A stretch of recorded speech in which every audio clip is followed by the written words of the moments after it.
about Wesley Biblical Seminary at wbs.edu, where we're developing trusted leaders for faithful churches.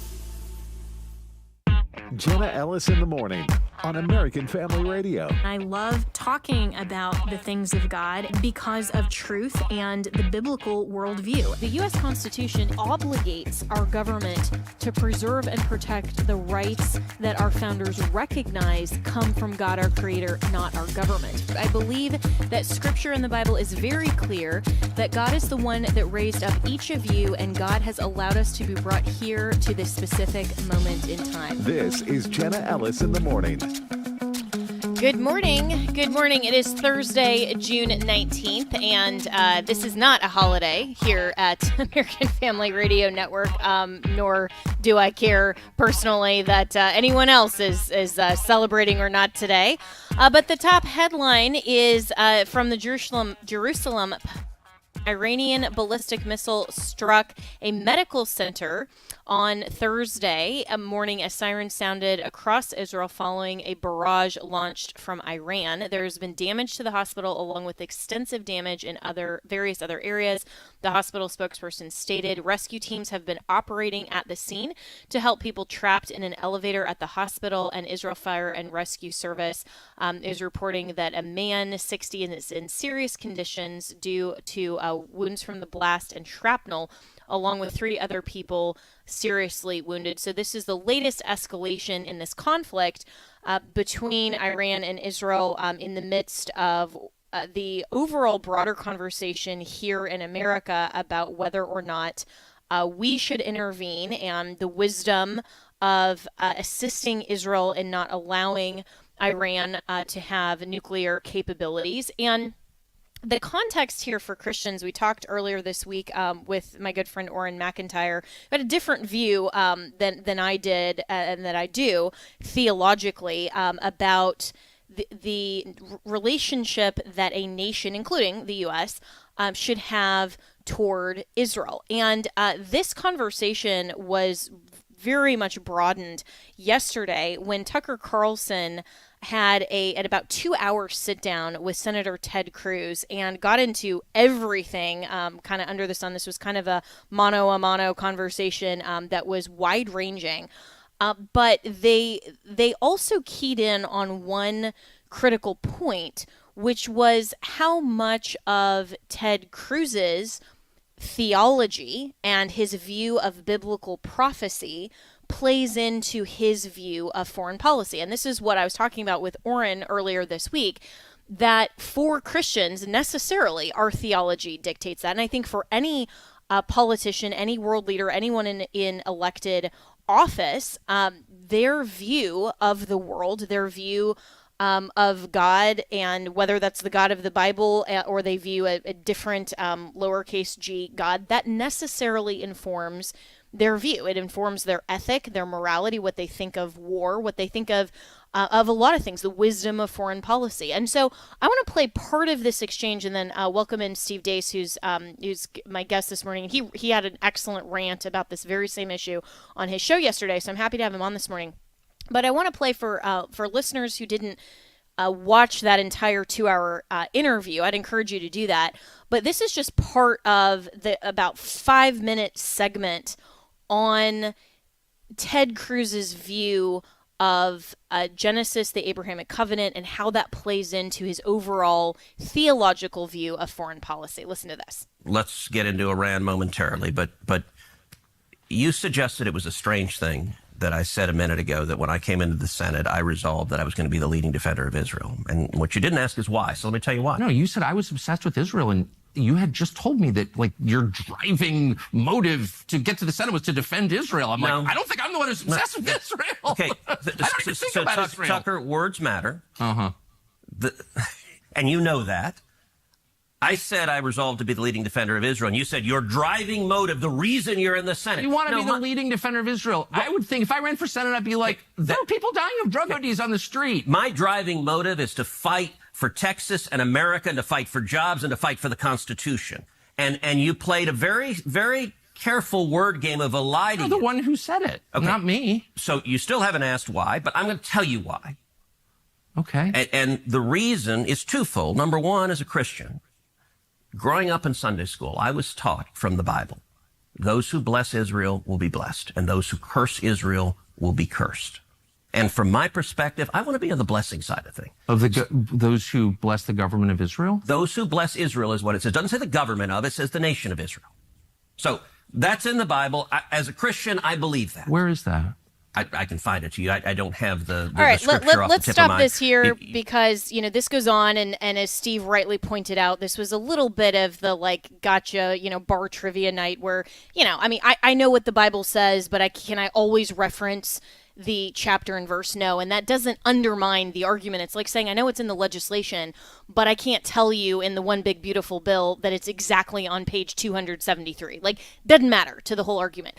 But what I think the issue that Ted missed in this whole thing is that Christians who view the Abrahamic covenant as an unrescinded unilateral promise from God to Abraham and his descendants through Isaac to possess the land of the nation of Israel is distinct, different, completely separate from any claim that the U.S. or any other nation must therefore support the government of Israel in any other policy decision.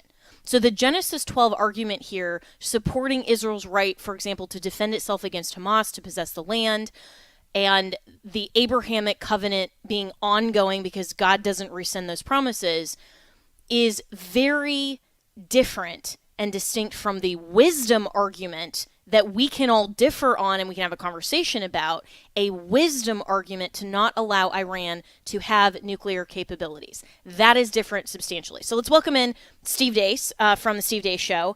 And Steve, your thoughts on this overall?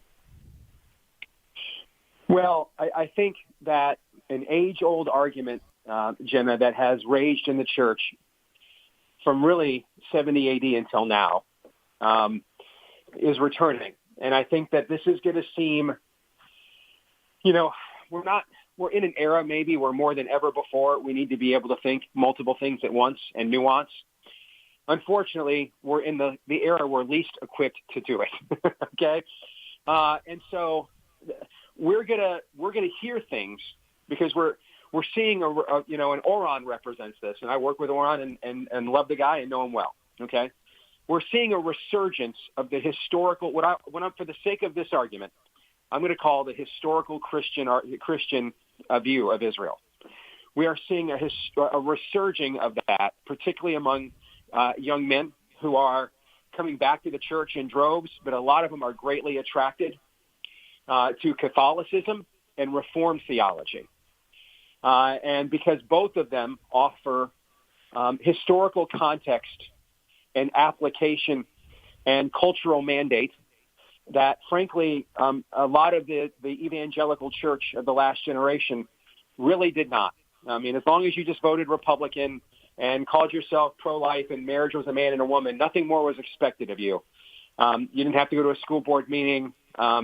Nothing else. There was no real historical context. Nobody really knew it was taught in our churches at all, really, the historical application of the church history, no real intellectual depth. I mean, you and I have been railing about that on your show for how long now, right? That very thing, right? Okay. And so young men are returning to the church right now, but the two branches they're returning to at the most, ironically, are the two that were at the most deepest odds during the Reformation. And that's what we know today as Reformed theology, Luther, Calvin, Zwingli, Knox, the men of that era. And Catholicism. And so both of those actually have the same view. They differ on great many things, justification by faith, for example, veneration of Mary, for example. But they both agree on that the nation of Israel's prophetic significance ended in 70 AD. All right? And that was the historical view of the church. Collectively, this is what the church believed until the last couple of hundred years. All right. And so this is going to seem very new to many Americans, and many Americans who've never heard this before. And we can get into the historical reasons for this. A lot of it is because a lot of this view was lost within the church, because many of the churches that held it from the time the Puritans arrived, that was their view. Many of those churches were the ones that became liberal in the early part of the 20th century. And the churches attached to the Moody Bible Institute were the ones that actually stayed true to the scriptures, and that was their eschatology. And so that filtered into the seminaries of evangelicalism, and so it's really all our people have ever been taught. And then a strong argument for dispensationalism as the default setting of most Americans is, God does practice what is called small p, progressive revelation. Paul alludes to this in the scriptures, right? Mysteries that were hinted at, all right, that the Jews couldn't quite understand what the suffering servant in Isaiah meant, for example. Well, now we know, all right? God has revealed that, solved that mystery for us, right? And so that revelation progresses through what are called dispensations. And so since there was no nation of Israel, even on the map whatsoever, there was really no reason to get to this point of revelation. So it's not a crime that it's a relatively new theory. It's actually the fulfillment of that progressive revelation. All right. So this is the only theory most of this audience knows. Mm-hmm. And I can just tell you, as someone who goes all over the country speaking at churches and has friends in all these various sections and movements, I can promise you, most of this audience doesn't know what amillennialism is and doesn't know what postmillennialism is. And this is going to be one of the smartest Bible audiences in America. And so this is going to seem, your young men are going to come home with books from Doug Wilson and things of that nature, and you're going to seem like you guys are all a bunch of anti-Semites. They're not anti-Semites. They just have a historical view. Now, at the same time, with what people like Candace Owens are promulgating, we have a real problem with anti-Semitic tropes, and we need to take that crap out to the trash. And so what we're going to have to figure out here is we're going to have to let people critically assess things and ask questions, because we're having an age-old debate. Much of the church believed for 1,700, 1,800 years, believed that when the temple was destroyed in 70 A.D., and that sparked and then the Jewish revolt against Rome, and that ended with the Emperor Titus ending the nation of Israel in 110 A.D., and then that's where the term Palestine comes from. All right, he trolled the Jews after he ended Israel. He trolled the Jews by renaming it Palestine. Okay, and most of the Christian church believed until recently, the last few hundred years, that the advent of the Christian church and the end of the sacrificial system, timed with the ascendancy or the diminishing of those two things tied together, indicated an end of that age. That just as God had fulfilled his covenant, this is what's called covenantal theology. And it's not that God, doesn't keep his promises. He fulfills them. He fulfilled his promise, to Noah. All right. He fulfilled the Mosaic covenant. This was the fulfillment. Jesus' last words on the cross. It is finished. The covenant is finished. All right. The covenant with Israel has been fulfilled. They have brought forth the Messiah, their ultimate purpose in the world. Okay. And so now we are in the new covenant now. Right. So this is what was taught for a long time. And it was just kind of lost here in the West when many of those seminaries that taught that went liberal, and the ones that stayed true to the word were the ones that were important in the advent of what's known as dispensationalism. And you're seeing that old theology now kind of return, and Tucker is espousing many of those ideals. So I think it's going to sound like anti-Semitism to some people. I think it is perfectly fair to criticize Tucker by pointing out, listen, man, you have not been critical of Donald Trump in the last 3 years, except when it comes to Israel. That's a very, sketchy thing, because history shows people who single out that kind of group of people are usually shady. That's all fair. It's fair to ask, why did Tucker bring on people like Daryl Cooper, a fake historian, that apparently, read some things, and we need to deconstruct Churchill and Hitler, and didn't ask him any of the critical questions. He was right to ask Ted Cruz. Ask all the critical questions you want. And frankly, Ted's got to come up with a better answer than that, okay? But I think we're going to have to figure out how to give room for the resurgence in the young generation of men of a historical theology, and not immediately clamp down on it like it's anti-Semitism, because that's exactly how you're going to drive those young men who are searching and seeking truth. You're going to drive them right into the lap of people like Nick Fuentes and Candace Owens.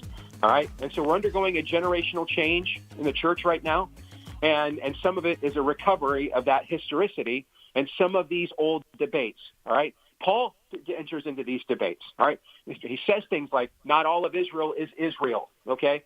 So until recently, with the advent of a nation called Israel, or what we call, and I'm a Zionist. I don't need Bible prophecy.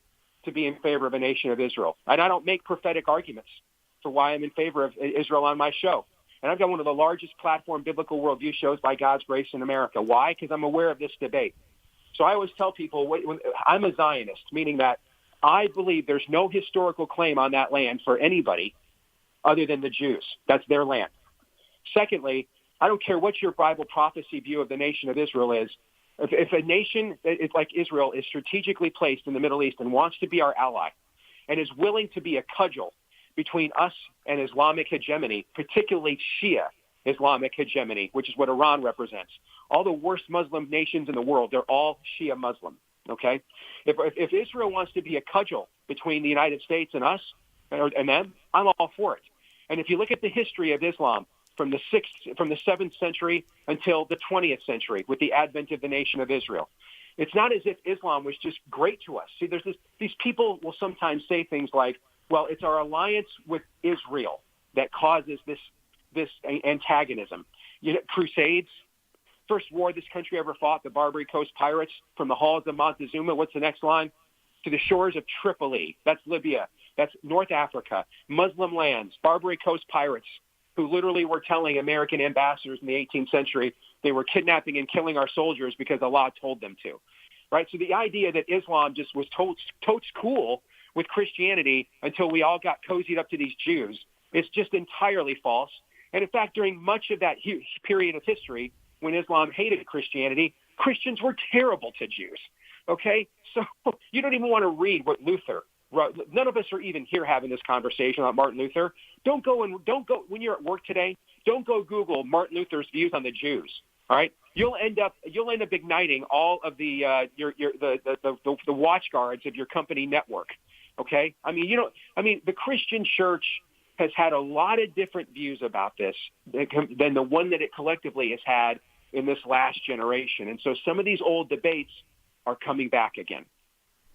And I think that is a great overview and substantive, Steve, of why this is so important to talk about and why I've taken a lot of time this week in the context of Iran and Trump's response to Israel to talk about this, because as you pointed out on your show yesterday, necessarily our view as Christians of theology, of some of these debates, will inform our policy viewpoints, and it should, rightly. But the point here, I think, as well, is that we need to have these conversations without immediately going to, well, if you believe in what dispensationalists would call replacement theology, then that's heretical. How could you possibly believe that? And you somehow confuse that with anti-Semitism.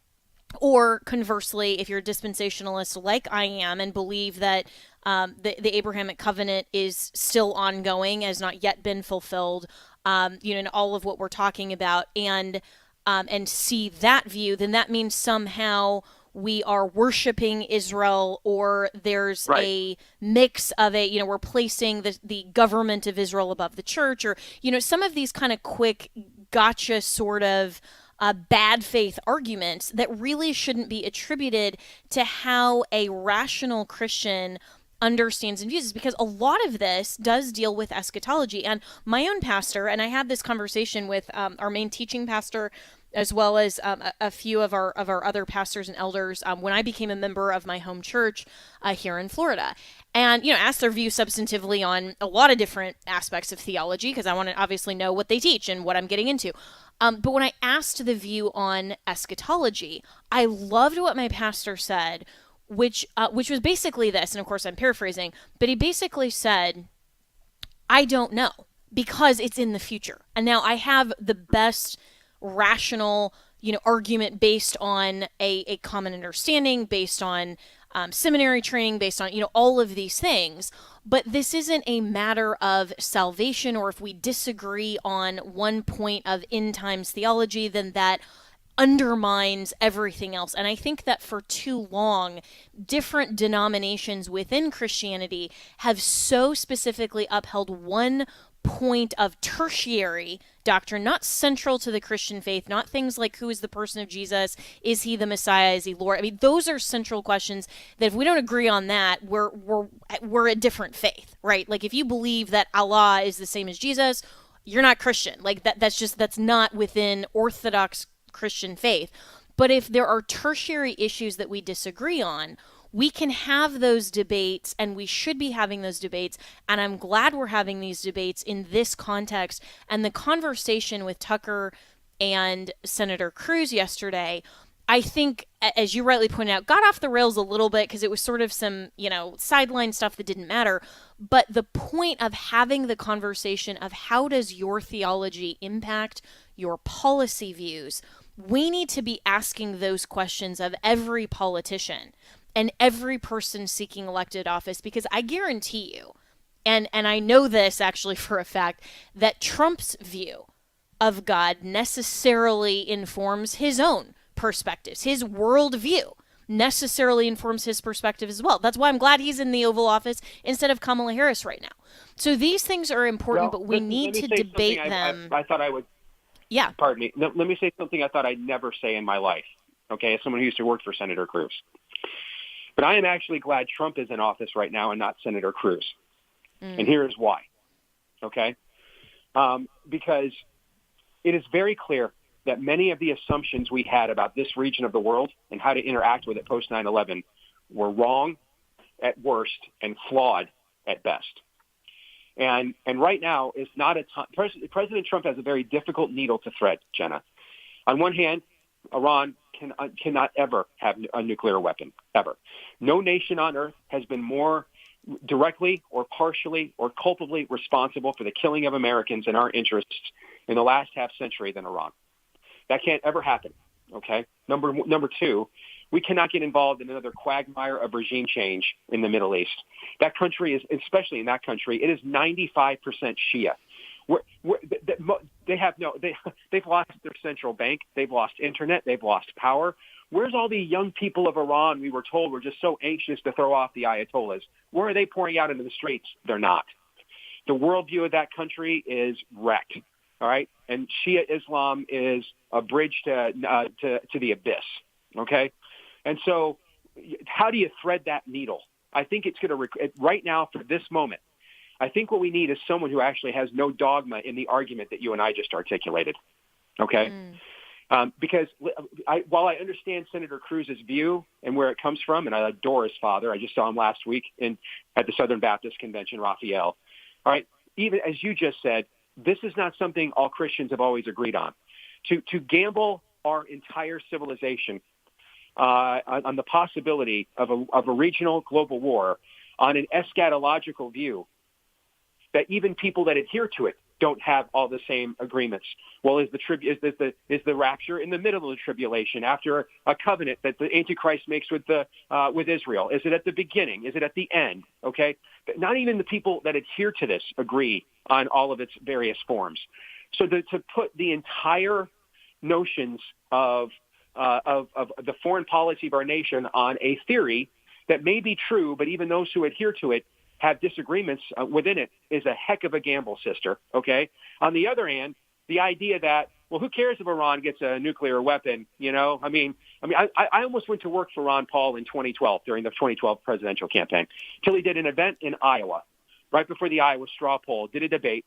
And he said in the debate, well, if I was Iran, I'd want to have a nuclear weapon too. And I told his people, that's my tap out. I can't go there. As much as I detest Washington, and I love the crazy stuff he says about draining the swamp out there, that's a bridge too far for me. I cannot do that, okay? And so I think what we need right now is someone actually that doesn't have a dogma, and someone who really is, even though Trump's pragmatism has frustrated me at times over the last decade, this is a time right now, by God's grace and his sovereignty, we have the right president right now. We need cold-hearted pragmatism. Nobody that wants to prove a point. Nobody that's got a theological nuance that they are convinced is true, even though people that share that nuance don't even necessarily have all the same nuances. Right now, we just need somebody whose only thing is does it win? All right? And Trump is so hardcore pushing back on Iran right now because the Israeli strike was so effective and devastating. If that Israeli strike had caused undue civilian casualties, Trump would be, you and I both know the president would be saying a lot different things the last 3 days, okay? Mm-hmm. If that thing had not been as effective and precise as it was. That's what we need. What we need right now is a president who has the resolve to say, is this serving our interests? Yes, keep doing it. Is it not? Cut bait. Stop it.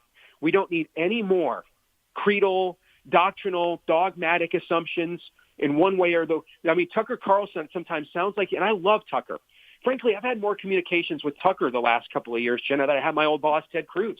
If I texted them both this morning, it'd probably be more likely Tucker would respond. So this isn't a personal thing for me where I'm just automatically siding with my former boss.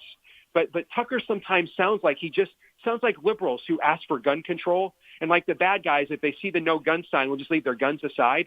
It's like he wants us to pass war control, and the mullahs are going to be like, well, crap, guys. I mean, we're going to launch some mustard seed or mustard gas across the Rio Grande since when Biden let us all in the last few years. But the U.S. just passed war control. Did you see that? We can't have war anymore, so I guess we're going to shut the whole thing down and go home. That's not how the freaking world works, Jenna. Okay, and so we cannot gamble this entire thing on the nuance of an eschatological theory, nor can we gamble this entire thing that, well, maybe when bad people get bad weapons, they won't do bad things with them. The world's more complicated than that. And so what we need right now is someone who doesn't care about any of that crap, and all he cares about is winning. And that's all that matters, is pure pragmatism. And that's exactly what we need in the White House right now. And we're going to have to take a break here, and this could be a lot longer conversation, and I hope it is a lot longer conversation. And Steve is going to stick around until after the break, but we're going to talk about another really important topic. But overall, I mean, I agree with you in this sense, Steve, that this is a wisdom issue, and I think that when Ted Cruz articulates this as kind of an overall touch point of scripture that it doesn't seem very fully developed, that can be dangerous. I think that a theological framework is actually important. And if we had someone like, for example, a Ron DeSantis who has a theology but also is a pragmatist and views Iran and Israel and the conflict of the sense of this is a wisdom issue, that's where he and Trump agree and would overlap. But these are complicated topics, and we need to talk about them with grace, humility, and truly the best interests of America. So we'll be right back with more with Steve Deace. In the darkest corners of the world, hunger, abuse, lack of clean water, and shelter are everyday realities. Tomorrow Clubs is a ministry motivated by the Great Commission to bring God's love and the hope of the gospel to these forsaken places. Here's an update from a team leader. One of the greatest impacts Tomorrow Clubs have had is in raising a whole generation of Christ followers. More than 500,000 children have learned to follow Jesus in their Tomorrow Club, and tens of thousands have gone on to become leaders in their churches and communities.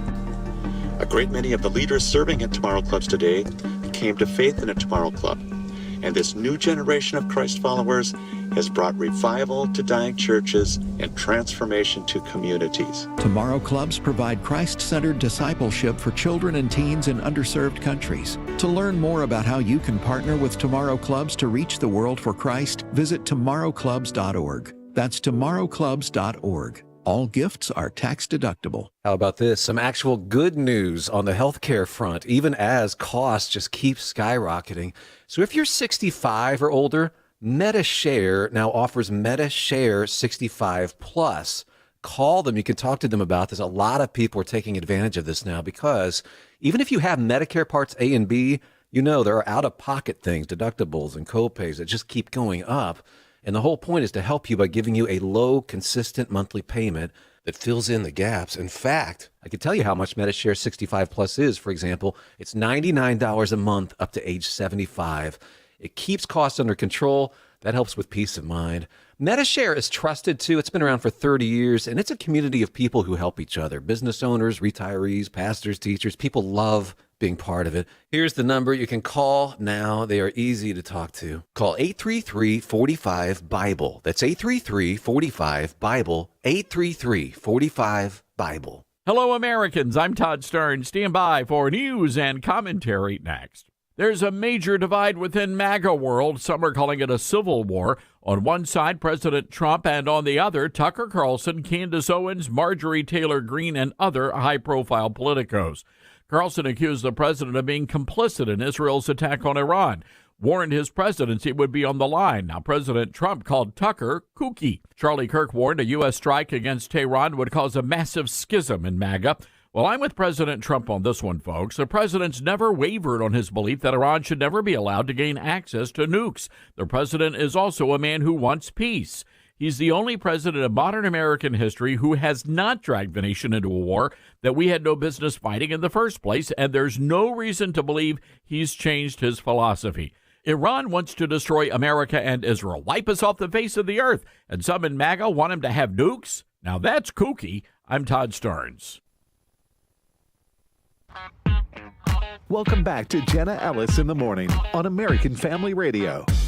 Welcome back. And our good friend Steve Deace from the Steve Deace Show on the Blaze, that you should follow at Steve Deace Show on X, remains with us.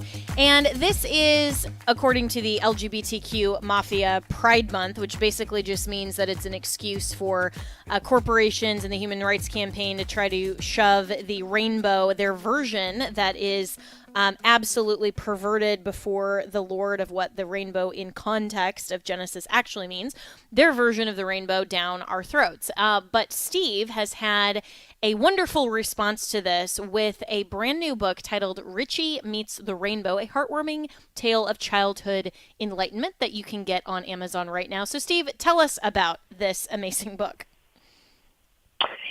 So we had an idea. Actually, my producer, Aaron, originally had this idea last summer, coming up with a quote-unquote children's book that really just tried to do a devastating satire of pride.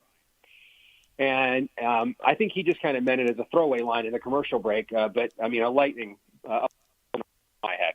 And over the next 9 or 10 months, we worked on this project. I will tell you, finding a publisher, even on our side, who wanted to publish this was not easy. Even for somebody who's written as many books as I have, you'd think we could find one. It wasn't easy. And then some who wanted to do it, just having an illustrator that was willing to do it and then could do it as fast as we needed it was not easy. I mean, remember, this time last year, we don't know if, Trump's going to prison. We're a few weeks away from him getting shot in the face. There was just a lot of uncertainty. We're watching the previous regime, Jenna, crack down on our belief system. And I just think a lot of people were scared of smashing the shibboleths of the damned. And so I ended up having this finance the book myself for the first time.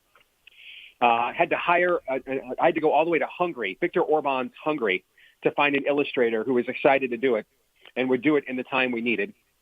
We came up with Richie Meets the Rainbow, a heartwarming tale of childhood enlightenment. And Richie, I wrote it to rhyme like Dr. Seuss. It rhymes all the way through. You could read it to kids, probably 9, 10 or older. But it's really a children's book, most of all for the adults. And I wanted to make sure that Dad was the hero of the story for a change. And so Richie ends up succumbing to what happens too often in our government schools. The blue-haired training teacher who's going to suddenly indoctrinate Richie. Except when Richie goes home, he has an antidote that, sadly, too many American kids don't have right now. It's called Dad. All right? And not just any dad, but something even fewer American kids have right now, a fully engaged dad. And so when Richie goes home from school and tells his dad at dinner what went on, Dad pulls out his ultimate weapon, the Bible, and uses that moment to teach Richie what the true origin of pride is. You guys ever notice they love to co-opt all the biblical imageries and symbolisms, but they don't ever want to tell everybody what the actual origin of all those things are. So it's time for Richie to be taught this. And then at the end, Richie's dad says, you know what? I think my job is to teach your school board these things too. Okay. And so it's meant to be funny, inspiring. We timed the release to get right at the heart of darkness of Pride Month and do our part to drive that stake through its heart. And Jenna, we are right on the doorstep. I got to tell you, the Lord has been for a kid born to a 15-year-old mom, I'm one of the few authors to ever get to see one of his novels adapted into a major motion picture. I had the distinct honor of the New York Times giving my spot on its bestseller list to Greta Thunberg, even though I sold 170% more books than her. That was a great honor that they did that to me. But, Jen, I got to tell you, of all the career achievements I could possibly have, being an LGBTQ best-selling author in the heart of Pride Month would probably top the list, Jenna, probably top the list. And I am on the doorstep of making that happen, okay? And so I'd love nothing more. I greatly enjoyed my time, broadcasting on AFR as I was working my way through national syndication. And I love Tim Wildman. He's been great to me over the years. He's the only person in this racket of ours I've met whose knowledge and obsession with college football rivals my own. Okay. So I'd love nothing more if the AFR audience was responsible this morning for putting us over the top. It would be just serendipitous, providential, maybe. Okay. I'm not going to get rich off of this. All right. This book was so expensive to produce. I'm making like $3 a book. All right. So to quote the Joker, it's not about the money. It's about sending a message. Okay. This would send a message to get us listed among the LGBTQ best sellers. And we're right on the doorstep. Amazon, you got to get into the top 100 of that category to be listed as a bestseller there. And I think we're like at 112 or something last I checked last night before I went to bed. So I'd love it if the AFR audience went over there. It's just $15 a book and went over to Amazon. RICHIE is how we spell Richie, RICHIE. And if y'all went there and put us over the top this morning, I would just think that would just be a providential level of trolling.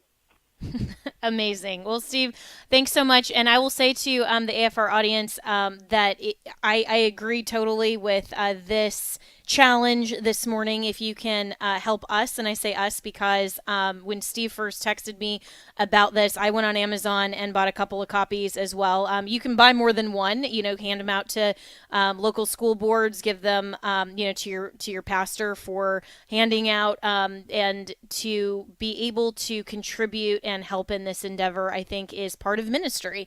And this is a great thing, Steve, that Christians should be engaging in these types of ways. Ministry and teaching truth is not just from the pulpit.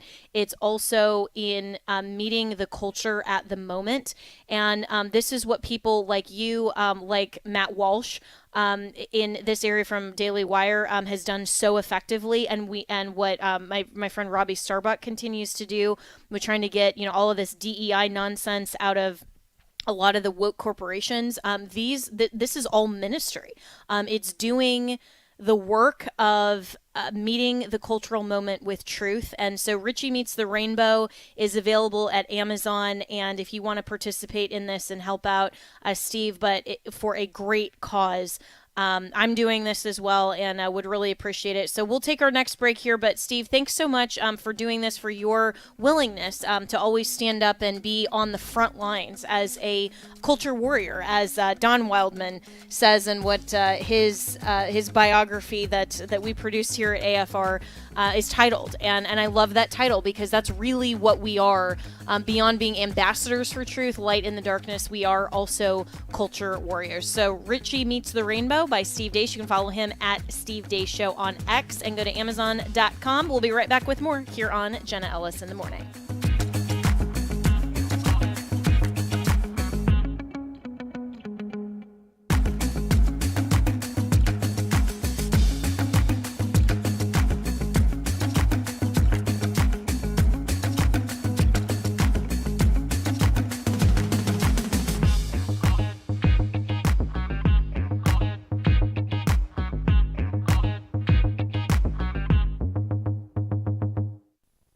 We see and hear about the big public issues happening in our nation's capital, but what about the things that happen behind the scenes?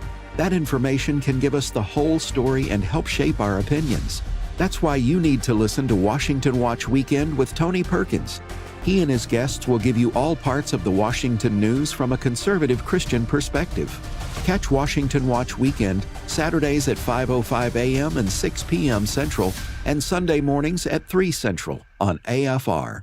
Hey moms and dads, are you at your wit's end?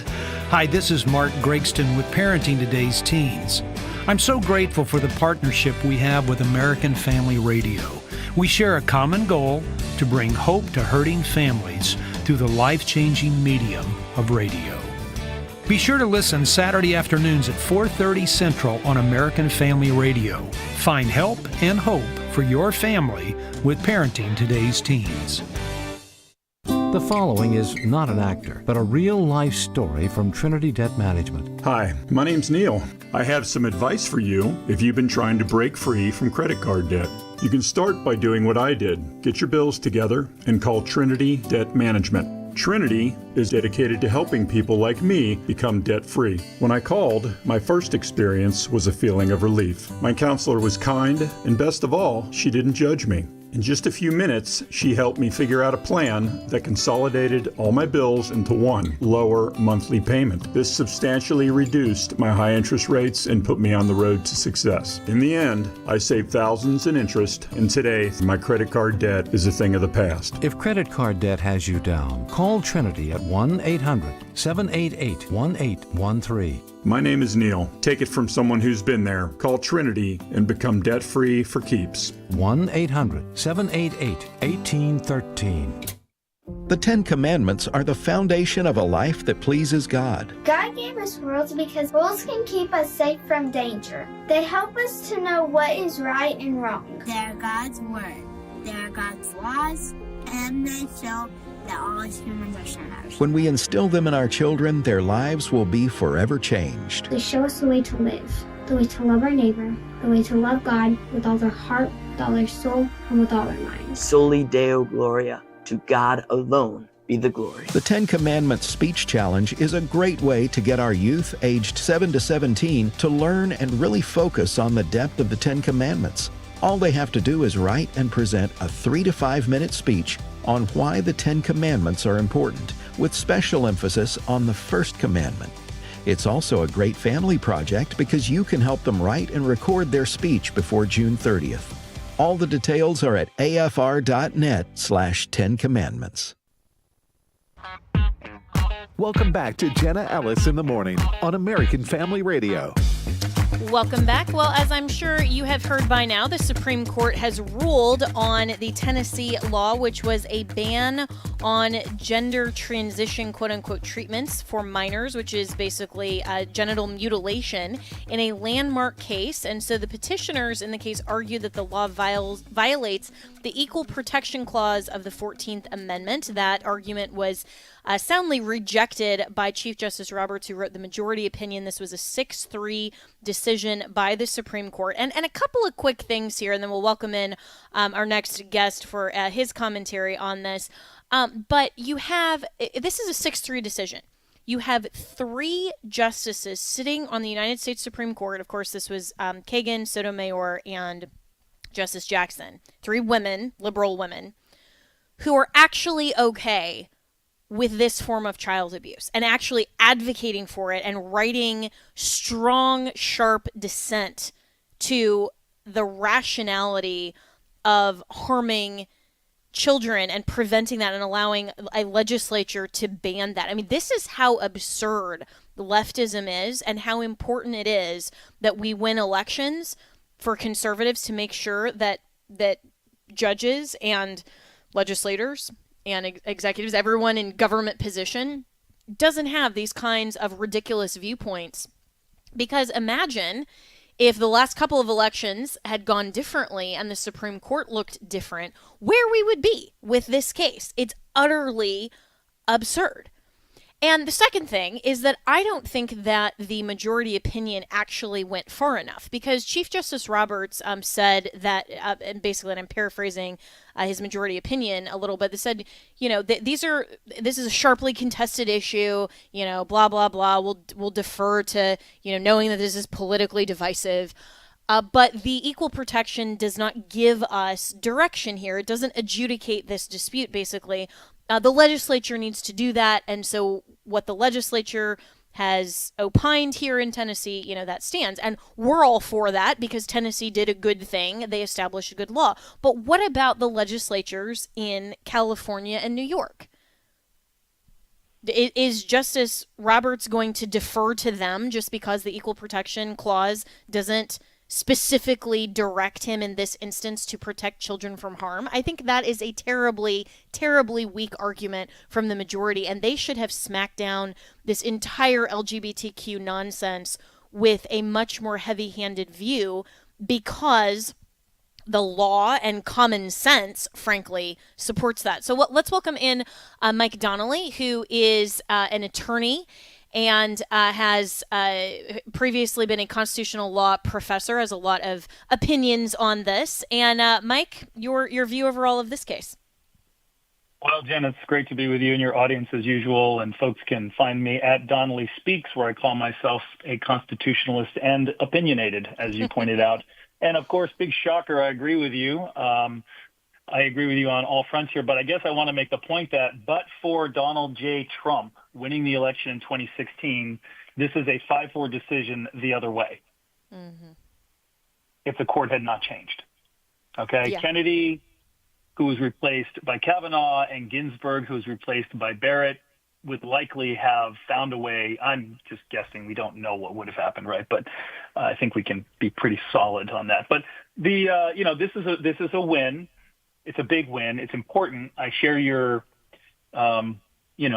concerns regarding Roberts' majority opinion. But Thomas concurred. He wrote an opinion which was helpful. Barrett concurred. She wrote an opinion that was helpful, kind of clarifying some of these things. And Alito also wrote a concurring opinion. So I think they were also kind of a little bit uncomfortable with not taking a stronger stand on the issue. And that's what you get with Justice John Roberts.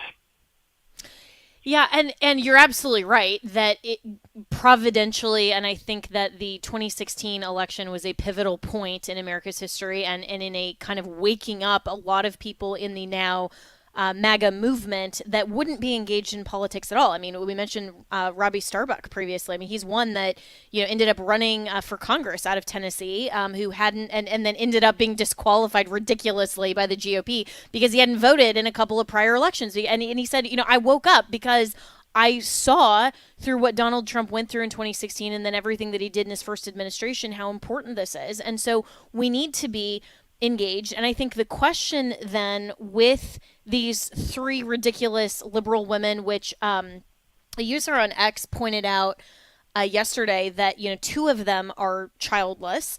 And a lot of these, I mean, just like Kamala Harris, right? And a lot of these very, very extreme leftist views are being driven by liberal childless women who want state-funded abortion on demand, have this overarching view that children belong to the state. I mean, all of these things, these ridiculous views, and it could have gone the other way. And so the question then becomes, where are we going from here? That's an excellent question. I'm glad you asked it because I wanted to make the point. I really appreciated what Justice Thomas wrote in his opinion. He said, this case is a useful reminder that the American people and their representatives are entitled to disagree with, quote unquote, so-called self-described experts. And courts may not sit as a super legislature to weigh the wisdom of legislatures. Now, that's a federal judge and the federal court. So as a federal matter, this is pretty much dealt with. I mean, there may be some litigation that pushes on the Equal Protection Clause, but I think we've resolved this issue that transgenderism is not a suspect class and doesn't get heightened scrutiny at the federal level. But this is not the end of the discussion. There are 2 cases in Montana and Ohio in state courts with existing injunctions issued by state district judges against similar laws, which are making their way up to the Supreme Court in Montana and Ohio. Now, I have some confidence in Ohio that they'll come to the right conclusion, but there are a lot more arguments that the pro-mutilation the pro-transgender insanity crowd can come up with in the state courts. And so the people who want to protect children, and let's call this law what it was, can we please? This was a law to protect children from life-altering, destructive, experimental, I don't even want to call them medical procedures because they're not medical. This is Frankensteinian. Maybe I can coin the term, Frankensteinian. Totally medically unethical procedures, okay? And so from that perspective, let's just be clear what these laws are about. They're not banning medical procedures. they're protecting children from Frankensteinian, non-ethical procedures. Okay, so if there are doctors out there who disagree with me, fine, let's have a conversation about it. But people who are practicing this kind of experimentation should not be licensed as doctors. Okay, I'm just going to say that. So where are we going? From here, we're going to the state courts. The left and the I don't know what to call the people who are for this kind of craziness. They're going to continue to argue, and they have arguments to make in state courts based on state constitutions. And there are plenty of crazy state judges who are going to go along with this kind of stuff. So wake up, America. Get ready to fight in your states, because that's where the battle is going. Well, and so, and I think you're absolutely right on that. And so what happens then within the framework of Robert's opinion and the majority decision here? What happens when there is a California legislative action, for example, that says, we're totally fine with this, we defer to the experts, and, we're allowing this, and then it's challenged by a conservative group? Does the Supreme Court in its current majority say, well, hey, we defer to the legislature? Well, I think the facts will matter. I'm not imagining under what context the conservative group is going to be able to challenge that. I mean, we talked about the Colorado case, in relation to some issues recently. It becomes challenging, I think. I think the Supreme Court doesn't want to have to deal with this anymore. They kicked abortion to the states. They're relegating this to the states, which I think is the right thing to do. We've had this conversation about federalism. We live in a federal republic, and the states need to be the places where we make these decisions, in my opinion. Okay? And so I'm much more comfortable with having this argument at the state level, but it does mean that we, the people, need to wake up and be ready for it. It's coming. We weren't ready for it when Dobbs happened, and we lost when we shouldn't have lost in some places. Okay? Because we weren't ready. So get ready. You state policy councils, you state conservative groups. It's coming. It's already in Ohio and Montana, and it's coming to a state near you. So prepare. And that's very well said, because I don't think that we can, as conservatives, expect the Supreme Court to be the oligarchs in robes and make all of these policy decisions, as much as hopefully they will always rule on the side of truth and of the Constitution. There are some things outside of their appropriately delegated authority to opine on and to adjudicate. And so, here, if we're true federalists and looking at policy in the way that you just suggested, Mike Donnelly, it really does matter where we're at in the states. And it matters for parents to know that if you still live in, one of these blue states, looking at the Colorado law that's potentially, happening, that you can have criminal charges if you don't adhere to your child's preferred pronouns. It's utterly ridiculous. Then maybe you want to move to a state that actually protects your children and protects your parental rights in a way that's conservative. And so if we do truly have 50 laboratories of democracy, we have to make sure that all of those 50 laboratories are functioning conservatively, and we know that they're not right now. And there needs to be a lot more engagement on the state level instead of just looking to the Supreme Court to save us every single time. So last word, Mike Donnelly, and thanks so much for your commentary and bringing us back to federalism. Yeah, and at Donnelly Speaks is my X handle. Join me there. I'd love to get some more followers there. We have some conversations, but I think that's it. We are a federal republic. We're not always going to agree on things. People can move from one place to another, and they're doing that. The blue states are losing population. The next census is going to be pretty dramatic. Again, going to the point of what the Democrats are trying to do with the open border policy. They see what's happening. I'm bullish about 2026. I think that things are going in a better direction. But look, this is a fight. We cannot shrink from it. This is about our kids. This is about truth. This is about morality and justice. And we've got to elect good governors. We've got to elect good people to the Supreme Court, and be ready to fight. Well said. All right, we'll follow Mike Donnelly at Donnelly Speaks, and you can always reach me and my team, Jenna, at afr.net. And we'll see you tomorrow morning for a very happy Friday.